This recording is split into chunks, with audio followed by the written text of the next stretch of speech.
93편입니다. 시편 93편 1절부터 마지막 절이 5절입니다. 길지 않은 짧은 시편인데요. 시편 93편 1절부터 5절까지 우리 말씀을 다 같이 한 목소리로, 길지 않으니까 한 목소리로 말씀을 같이 읽겠습니다. 여호와께서 다스리신 여호와께서 능력의 옷을 입으시며 띠를 띠셨으므로 세계도 견고히 서서 흔들리지 아니하는도다.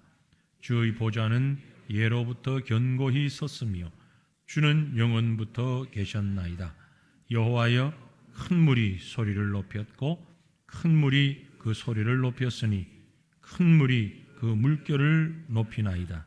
높이 계신 여호와의 능력은 많은 물소리와 바다의 큰 파도보다 크니이다. 여호와여, 주의 증거들이 매우 확실하고 거룩함이 주의 집에 합당하니 여호와는 영원 무궁하시리이다. 아멘. 시편 93편 했습니다.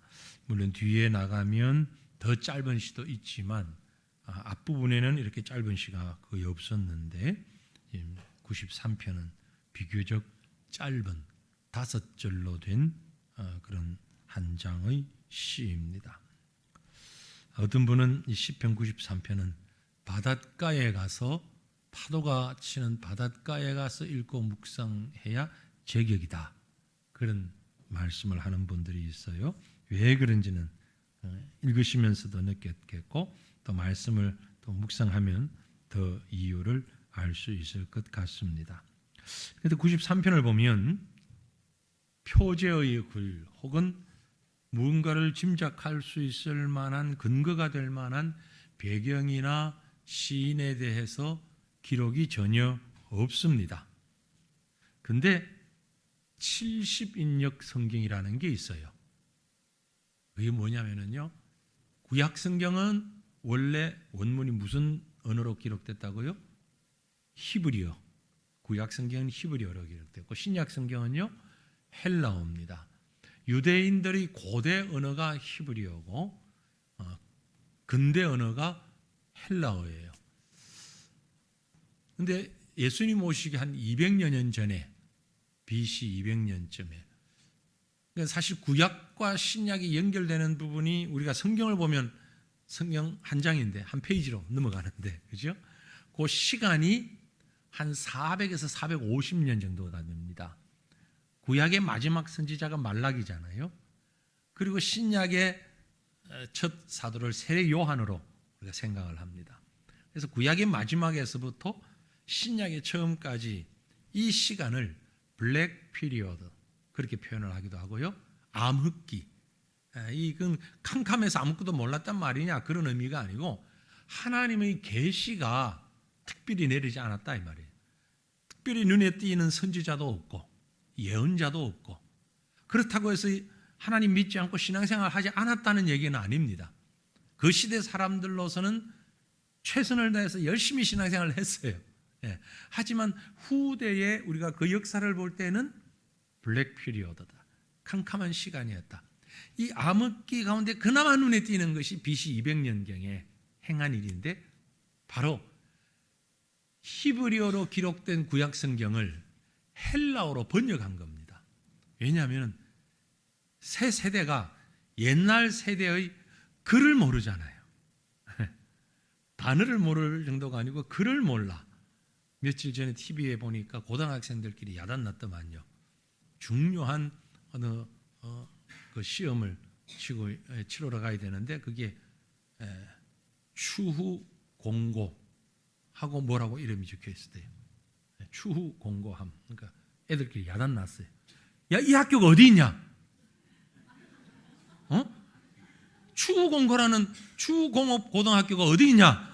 그랬더니 또 다른 애는 야, 팀앱에 찾아봐도 없어. 뭐 어디 가야 돼? 한참 야단 났어. 참 우린 지금 웃는데 아이들은 심각한 거예요. 이게 무슨 말인지 몰라. 추후 공고가 이게 공업고등학교인데 이름이 추후인 줄 알아. 예, 문해력 문제가 있다 그러는데, 이 헬라인들이 헬라어를 쓸 때는요 아예 글자를 잘 몰랐어. 히브리어를, 글자를. 그래서 구약 성경을 읽어야 되는데 글자를 모르잖아.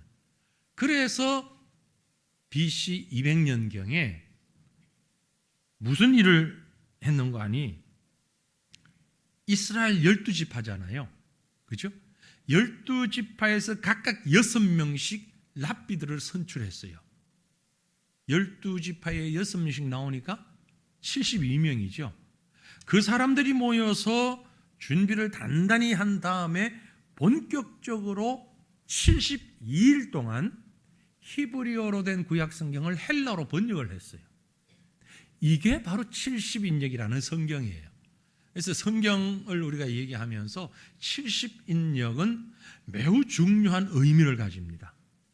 헬라어를 잘 알지 못하는 현 세대에게 히브리어로 기록된 성경을 번역해서, 왜 제가 이 장황하게 이 말씀을 드리는가 하니까, 그때 번역할 때에 시편 93편을 헬라어로 번역하면서 히브리어에는 없는 제목을 붙였어요.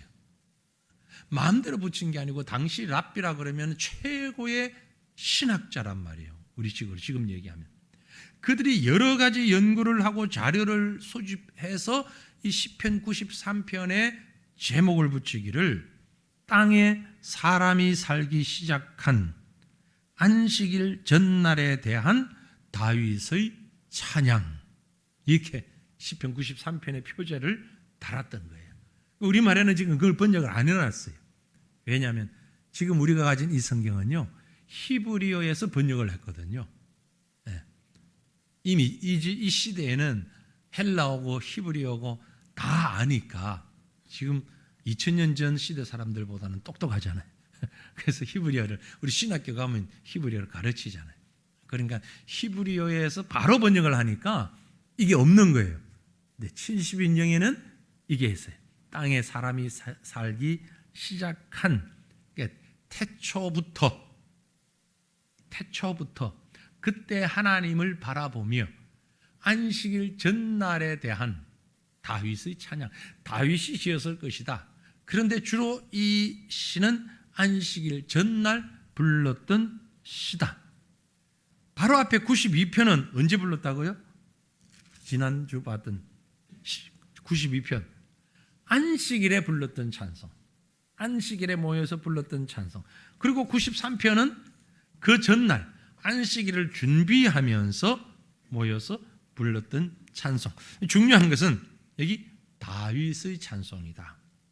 조금 더 풀면, 이 땅에 사람들이 창조되기 전에 땅에 사람이 살기 시작한, 그렇게 되는데, 이 땅에 사람이 살기 시작한 이전부터 계속해서 온 땅을 창조하신 하나님의 위엄과 영광을 노래한 다윗의 시, 이렇게 볼 수 있습니다. 그래서 이 시편 93편은요 짧지만 창조주 하나님의 위엄을 묵상하는 중에 다윗이 깨닫게 된 하나님에 대하여, 창조주 하나님에 대해서, 하나님도 여러 측면에서의 하나님을 볼 수 있겠는데, 창조주 하나님, 그 말은 온 세상을 다스리시는 세상의 주인이신 하나님, 이 하나님을 묵상하며 지은 시다. 그래서 이 93편은 제가 대지를 나누지 않고요, 한 절 한 절 거저 지나가면서 길지 않으니까 함께 묵상하기를 원합니다. 1절, 우리 1절만 다시 한번 같이 읽겠습니다. 여호와께서 다스리시니 스스로 권위를 입으셨도다. 여호와께서 능력의 옷을 입으시며 띠를 띠셨으므로 세계도 견고히 서서 흔들리지 아니하는도다. 아멘. 지금까지 다른 시들을 보면 처음과는 좀 다릅니다. 여호와여, 하나님이여, 주여, 어떤 것은 지존자여, 이렇게 부르는 호칭이 있었는데, 여기는 여호와께서 하신 일을 먼저 얘기하죠. 여호와께서 다스리시니. 여호와께서 다스리신다. 아까 제가 말씀드렸죠. 93편의 별명이 안식일 전날 부르는 찬양이다.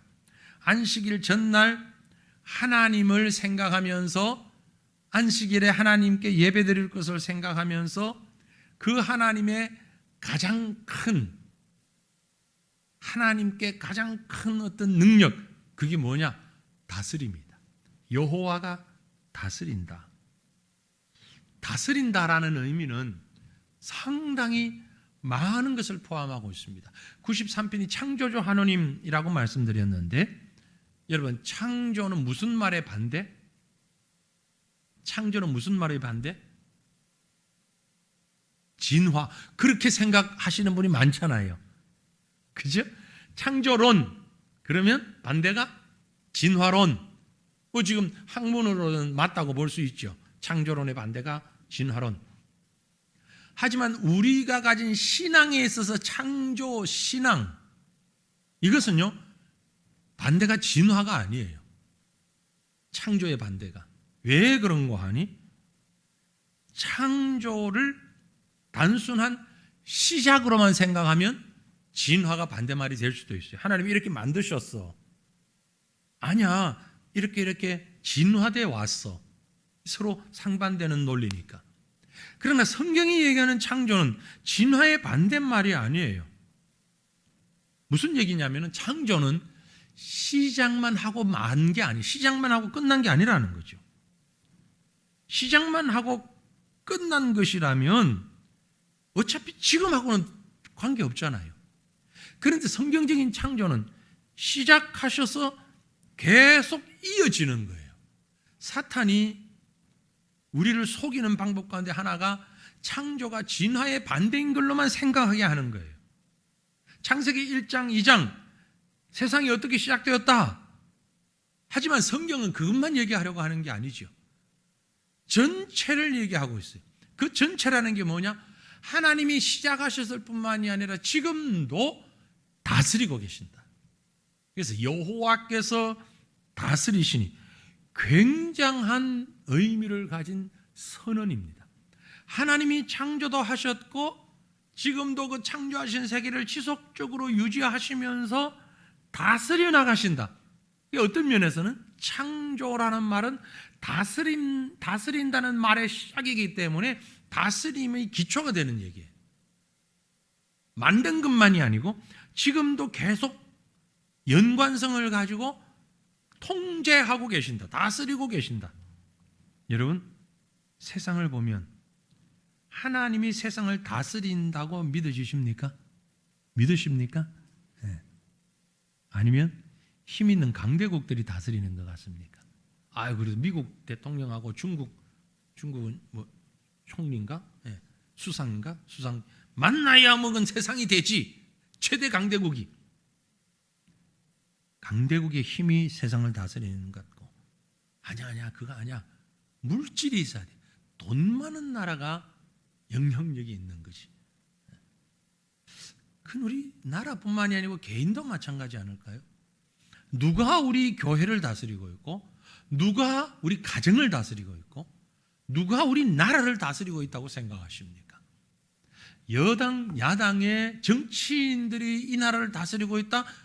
큰 오산입니다. 불신자들은 그렇게 생각할지 모르지만 우리는 그렇게 보지 않습니다. 이 나라는 누가 다스리세요? 하나님이 다스리시는 거죠. 하나님이 다스리. 가정은 남편과 아내가 다스립니까? 아이들이 다스립니까? 아니요. 하나님이 다스리셔야 돼요.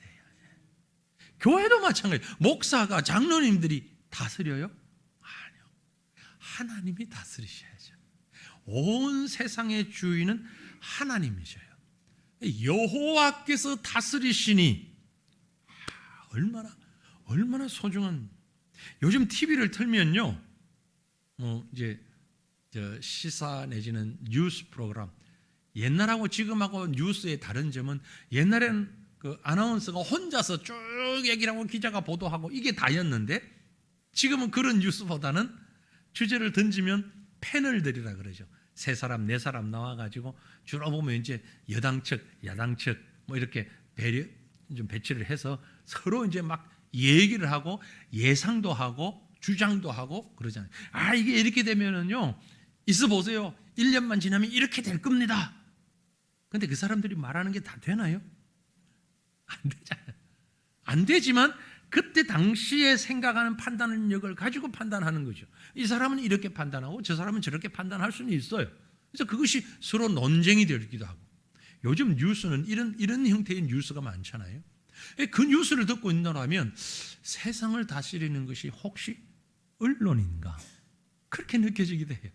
아무것도 아닌 것이 언론이 계속 떠들면 이게 심각한 문제가 되더라고요. 언론이 조용하면 그게 별 문제가 아닌데 이 채널 저 채널에서 막 얘기를 하면 그 얘기가 뭐가 그렇게 심각해? 근데 나중에 보면 아주 심각한 문제가 돼요. 그래서 언론이 세상을 다스리는가? 물질이 다스리는가? 아닙니다. 아니에요. 여러분, 우리 한 사람 한 사람 개인의 인생은 어떠세요?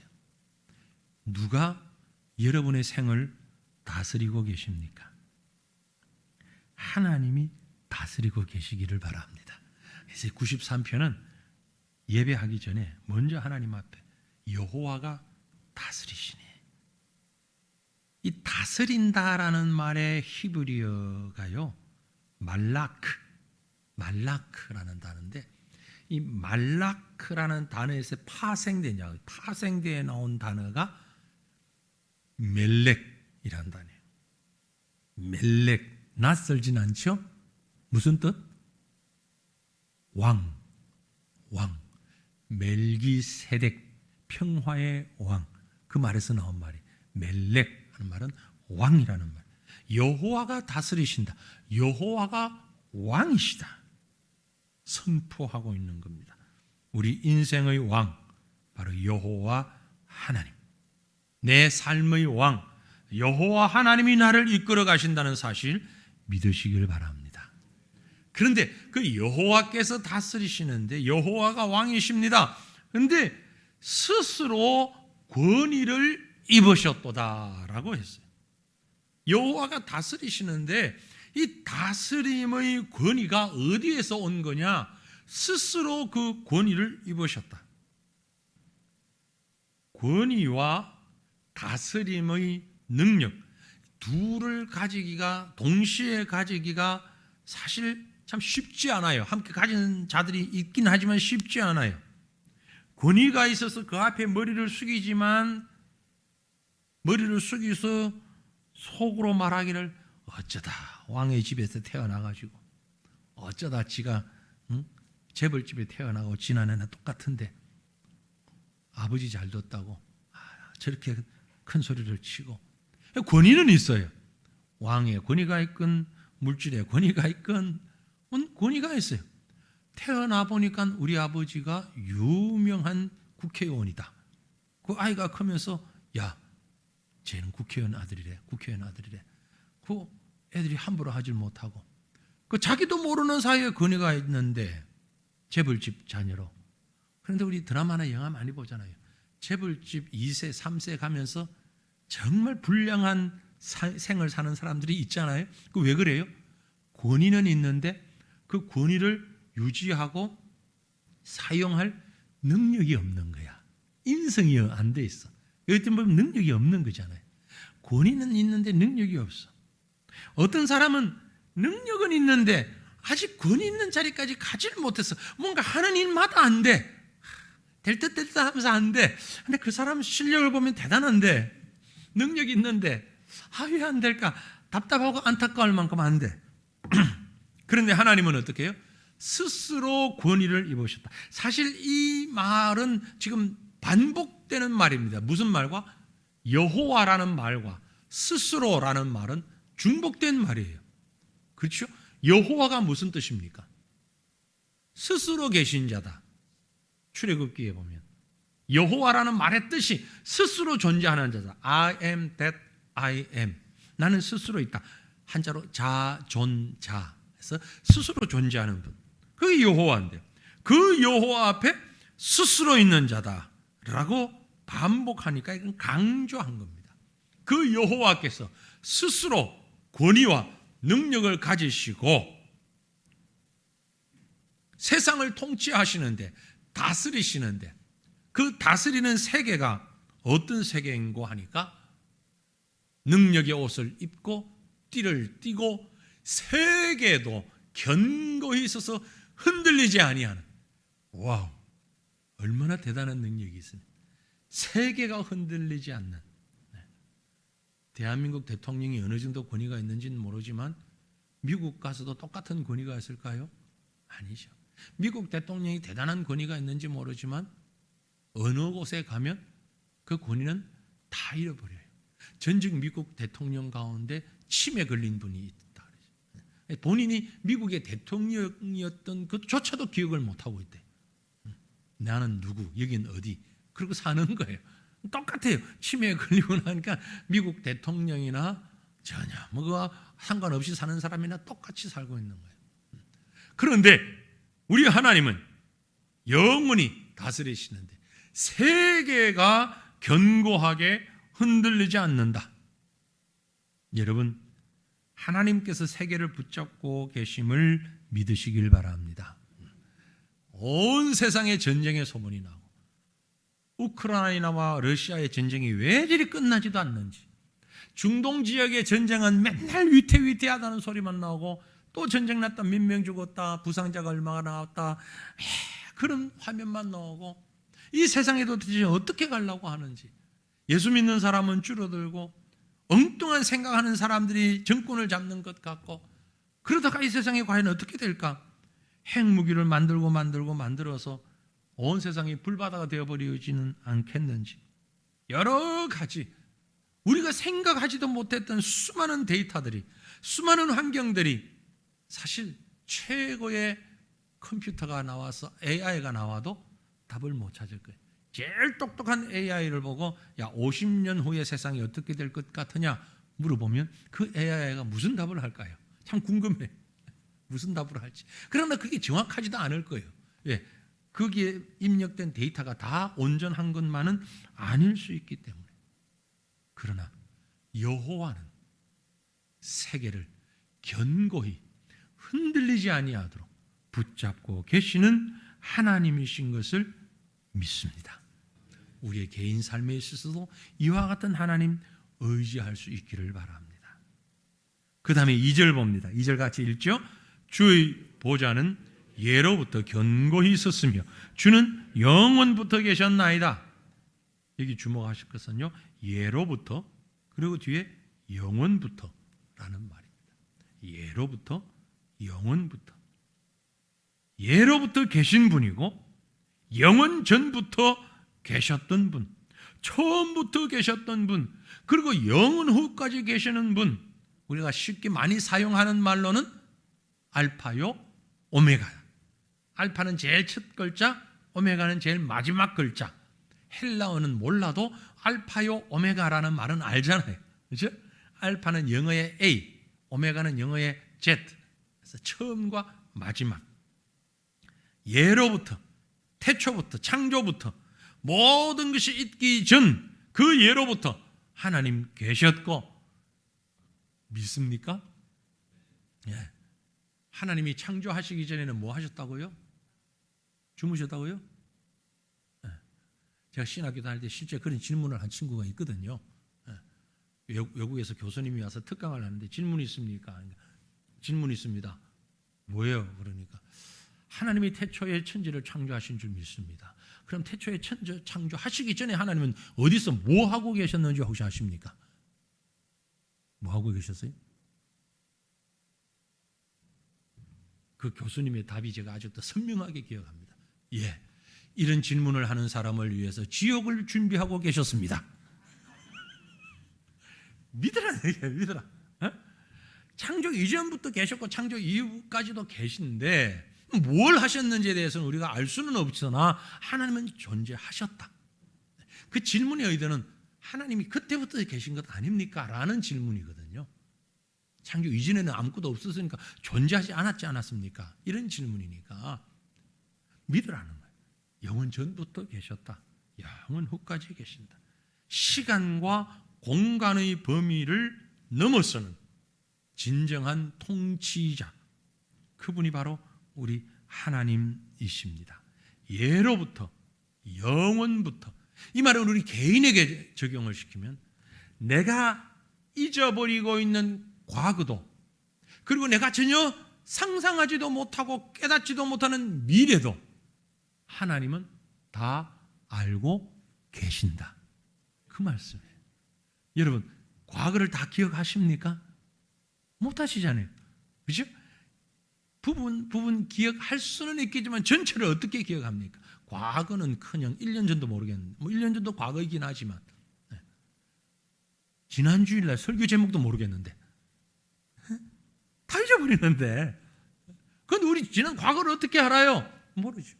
1년 후에 내가 어디서 뭘 어떻게 하고 있을 거라고 생각하십니까? 확실히 맞출 수 있습니까?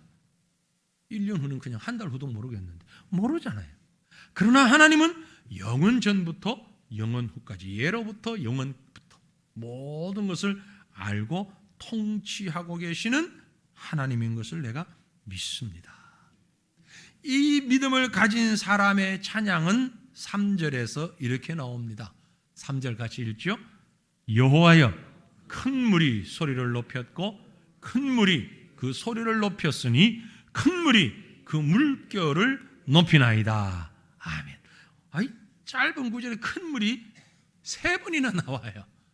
그죠? 큰 물이 소리를 높였고 큰 물이 소리를 높였으니, 같은 말 같은데 반복하고 있어요. 큰 물이 그 물결을 높이나이다. 아니, 소리나 물결이나, 물결 올라오면 소리 나오는데, 이 큰 물은 뭘 얘기하는 것 같습니까? 뭐가 큰 물입니까? 홍수를 얘기합니까? 파도를 얘기합니까? 바로 이어놓는 4절 같이 있습니다. 높이 계신 여호와의 능력은 많은 물소리와 바다의 큰 파도보다 크니이다. 그러니까 3절에서 얘기했던 큰 물, 뭘 얘기하고 지금 하고자 하기 위한 겁니까? 여호와의 능력을 비교해서 표현하려고 하는데, 이 당시 사람이 혹은 이 시인이 지금 앉아서 보이는 것이 큰 물인, 그래서 바닷가에 앉아서 묵상한다. 제가 처음에 말씀드렸잖아요. 엄청난 파도가, 바람이, 태풍이 오면서 파도가 막 이렇게 솟구칠 때에 그 바닷가에 앉아서 있으면 위험하니까 그 바다가 잘 보이는 앞에 있는 아파트에, 부산의 해운대 같은 쫙 바다가 보이는 전망에서 파도가 확 해서 덮치려고 할 때 그 엄청난 위력 한번 상상해 보십시오. 이 시는 지금 그 자리에서 시를 쓰고 있는 거예요. 그 장면을 노래하고 있는 거예요.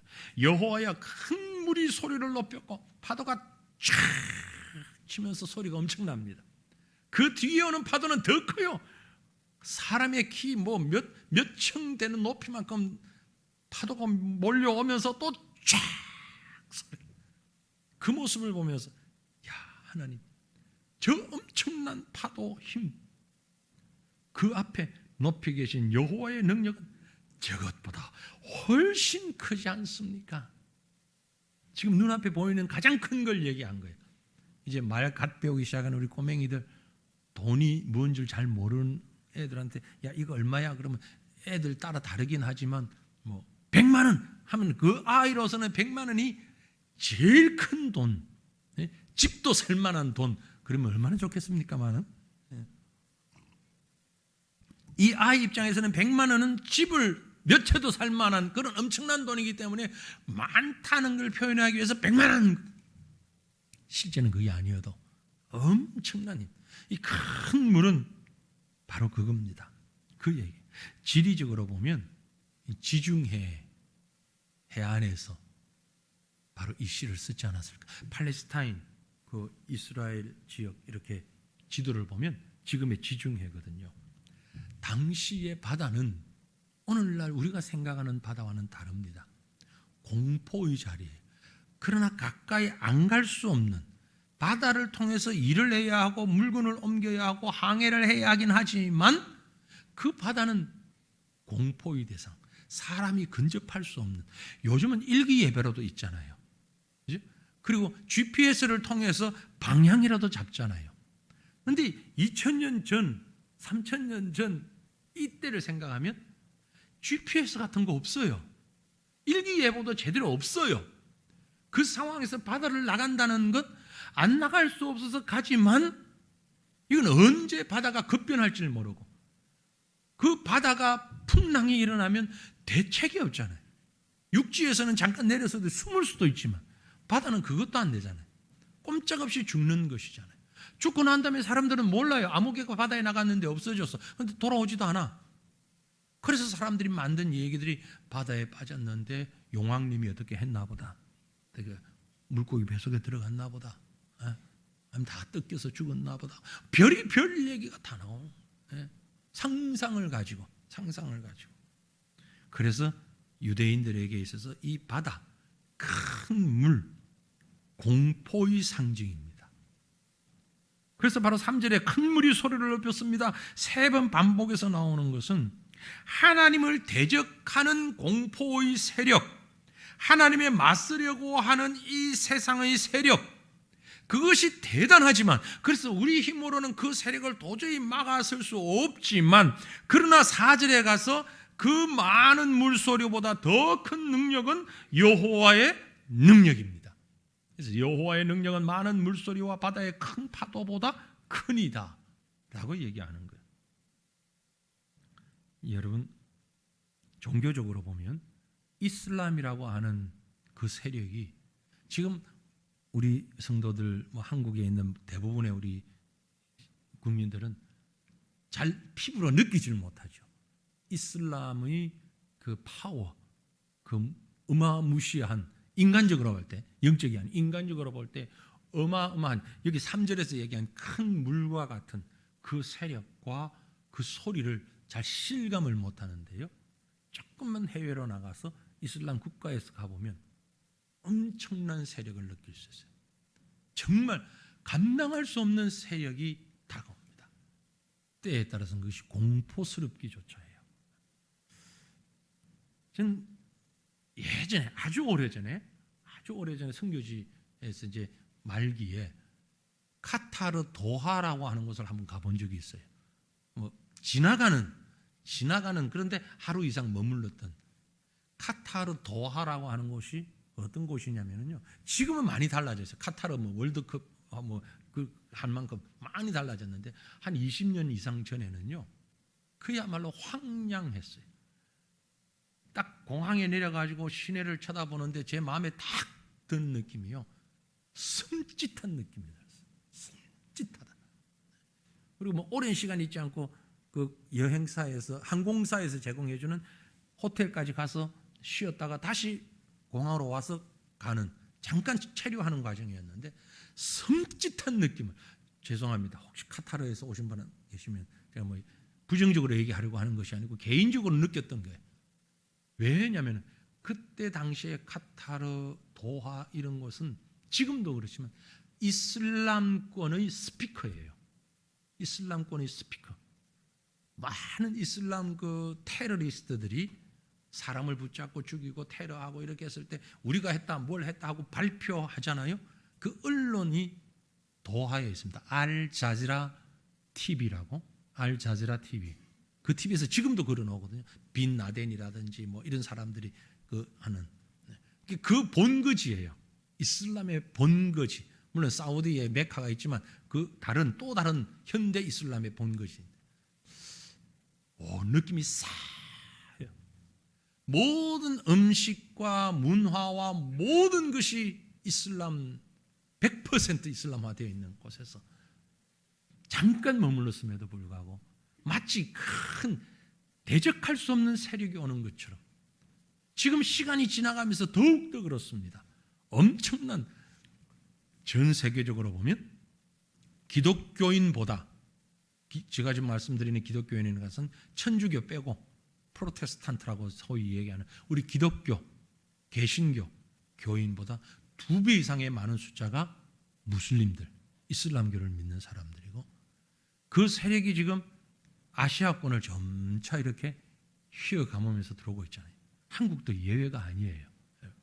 우리나라가 이슬람화되는 것은, 또 이것이 방송에 나가니까 또 다른 얘기를 하는 분이 계실지 모르겠습니다만, 제 개인적인 생각입니다. 우리나라가 이슬람화되는 것이 그리 머지않다. 왜 그렇게 볼 수 있는 거예요? 이유는요, 지금 우리나라 사람들이 아기를 안 낳아요. 그죠?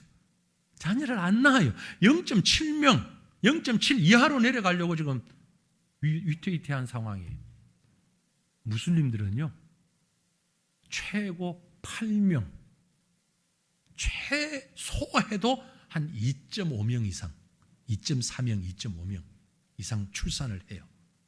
그러니까 산술적으로만 보면 한국인의 인구는 기하급수적으로 줄어들 테고 그 자리에 누가 들어옵니까? 누군가는 들어와야 되잖아요. 그죠? 어디서 누가 들어오겠어요?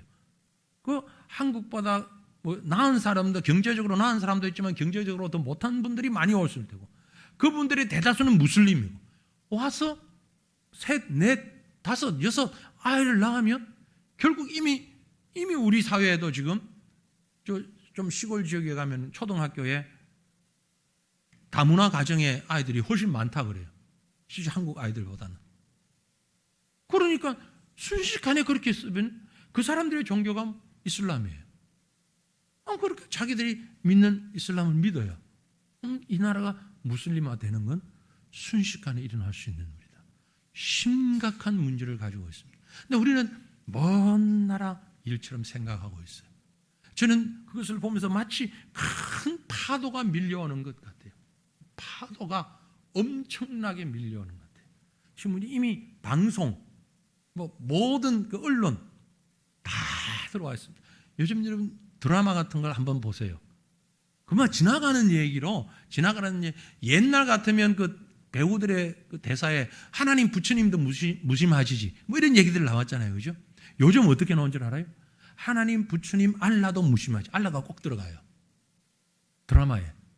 여러분 생각 없이 지나갔는지 몰라도 이미 우리의 의식 속에는 그걸 하나의 우리와 함께하는 종교로 자리 잡고 있는 거예요. 그러면서 내용상으로도 나오고 이게 순식간에 벌어질 수 있다. 큰 파도처럼 밀려오고 있다. 시간이 없는데 우리는 너무 지금 소극적으로 있는 것 아닌가. 그러나 4절에 본 것처럼 높이 계신 여호와의 능력은 많은 물소리와 바다의 큰 파도보다 크니다. 우리는 분명히 믿습니다. 아무리 큰 파도가, 큰 물이 닥쳐온다 할지라도 여호와의 능력이 그것을 다 이기실 줄로 믿습니다. 왜냐하면 우리가 믿는 하나님은 모든 만물의 주인이시고 만물을 다스리는 분이시기 때문에 그렇습니다. 마태복음에 보면 예수님이 풍랑을 잔잔케 하신 장면이 있잖아요. 주무시다가 제자들이 깨워서 주님 우리가 죽게 되었나이다. 일어나서 믿음이 없는 자들아 한번 혼내고 바다에 잠잠하라. 풍랑이 잠잠해졌습니다. 예수님이 왜 그 일을 하셨게요? 복음서에 왜 그 사건이 기록된 것 같습니까? 예수님 잠 좀 주무시려고 하는데 저 파도가 말이지 신경을 팍팍 끓고 있어요. 야 좀 조용히 해 좀. 잠 좀 자자. 그러면서 바다를 잠잠케 하신 겁니까? 아니잖아요. 바다를 잠잠케 하신 이유는 그분이 하나님이라는 걸 보여주기 위해서요. 그래서 그 사건을 기록한 마태복음 8장 27절에 기록하기를 그 사람들이 놀랍게 여겨 이르기되 이가 어떠한 사람이기에 바람과 바다도 순종하는가? 도대체 누구길래 바람과 바다도 순종하는가? 여기에 대한 답은 오늘 본문 4절 높이 계신 여호와의 능력은 많은 물소리와 바다의 큰 파도보다 크니다.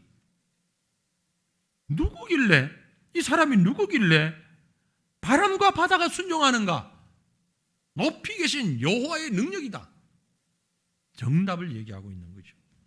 여러분 세상이 아무리 우리를 못살게 굴고 우리를 두렵게 해도 세상보다 크신 분이 계십니다. 그분은 바로 하나님이십니다. 욥기 38장 8절로 11절에 말씀하기를 바다가 그 모태에서 터져 나올 때에 문으로 그것을 가둔 자가 누구냐? 그때에 내가 구름으로 그 옷을 만들고 흑암으로 그 강보를 만들고 한계를 정하여 문 빗장을 지르고 이르기를 내가 여기까지 오고 더 넘어가지 못하리니 내 높은 파도가 그 여기서 그칠지니라 하였노라. 이 지금 시적인 표현이거든요. 바다가 빗장이 풀려서 다가오지만 한계가 있다. 마치 하나님께서 욥을 시험하도록 버려두셨으나 그의 생명까지는 한계선을 걷고 건드리지 마라 라고 경계를 그어주신 것처럼 바다의 경계를 정하시는 분은 하나님, 고난의 경계를 정하시는 분이 하나님, 환난의 경계를 정하시는 분이 하나님. 하나님께서 우리 앞서서 큰 물보다 크신 능력으로 그 경계를 정하시는 분이라는 것입니다. 큰 물은 그냥 물일 뿐입니다. 큰 물은 뭡니까? 물일 뿐입니다. 마지막 5절 같이 읽으십시다.